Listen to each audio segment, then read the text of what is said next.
Have you ever pondered about the deep-seated wisdom embedded in the ancient scriptures? Today we delve into the intriguing world of Leviticus, the third book in the Holy Bible, and specifically focusing on chapter 13. Leviticus holds a unique place in the biblical canon, acting as a bridge between Exodus and Numbers, two books with narratives about the Israelites' journey. Leviticus, in contrast, is a book of laws and rituals, a guidebook, if you will, for the nascent Israelite community. Chapter 13 in Leviticus stands out for its meticulous details on a seemingly peculiar subject, skin diseases and molds. At first glance it may seem oddly specific, but there's more to it than meets the eye. You see, these laws, intricate as they are, served a crucial purpose. The laws, although seemingly harsh, were designed to protect the community and uphold purity. Dive deeper into the specifics of Leviticus chapter 13, starting with the laws on leprosy. In the ancient world, leprosy was a dreaded disease, often associated with divine punishment or moral failing. Leviticus chapter 13 presents a comprehensive set of laws, rules, and regulations addressing this affliction. But it's not just about the physical manifestations of the disease, it's also about its social implications, primarily focusing on the purity and impurity of individuals and the community.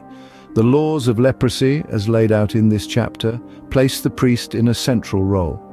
It might seem surprising to us today, but back then, the priest served as a diagnostician.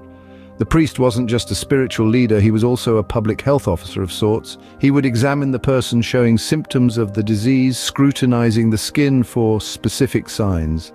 The examination process was meticulous. The priest would look for white patches on the skin, raw flesh in the swelling, or yellow thin hair in the affected area. But the priest's role didn't end with a simple diagnosis. He was also responsible for determining the person's state of purity or impurity. If the signs were uncertain, the suspected person would go through a period of isolation lasting 7 days. After this period, the priest would conduct another examination. If the disease appeared to have spread or stayed the same, the person would be declared unclean or impure. If the signs had faded, the person would go through another 7-day isolation period. Only after this, if the disease showed signs of regression, would the person be declared clean or pure. These laws, while they may seem archaic, actually reflect a deep understanding of the need for quarantine and disease control.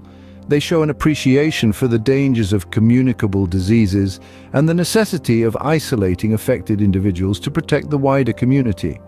Remember, this was a time when there was no understanding of bacteria or viruses, and medical treatments were rudimentary at best, yet the principles of observation, diagnosis, quarantine, and re-evaluation we see in Leviticus chapter 13 are strikingly similar to modern public health strategies. These laws, although archaic, reflect a deep understanding of the need for quarantine and disease control. Moving on from skin diseases, the chapter also addresses the issue of molds and infections. Leviticus.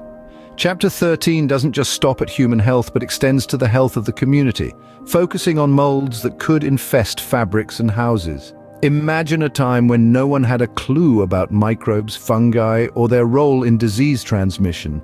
Yet the ancient Hebrews were guided by these laws to maintain cleanliness and prevent the spread of infections. When a mold was discovered on a piece of fabric or on a wall in a house, the priest played the role of a health inspector. He would examine the mold, and if he deemed it unclean, the object or part of the house was quarantined for 7 days. If the mold had spread during this period, the contaminated material was destroyed. In the case of a house, the contaminated stones were removed and thrown into an unclean place outside the town. If the mold returned after the house had been scraped and replastered, the entire house was to be demolished. It's fascinating to see that such extreme measures were taken to prevent the spread of diseases. This shows an advanced understanding of public health issues long before the advent of modern science. They understood that prevention is better than cure. In essence, these laws demonstrate a keen awareness of public health issues long before modern science.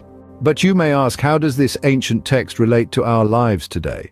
Well, look no further than our current public health practices. Leviticus 13, despite its antiquity, outlines principles of disease control and quarantine that we still employ. It underscores the importance of hygiene, isolation of the sick, and careful observation, all critical aspects in managing modern health crises. So, while the specifics of Leviticus 13 could seem outdated, its underlying principles continue to guide us in our approach to public health and hygiene. Are you ready for the next chapter? Just click here to go straight to it.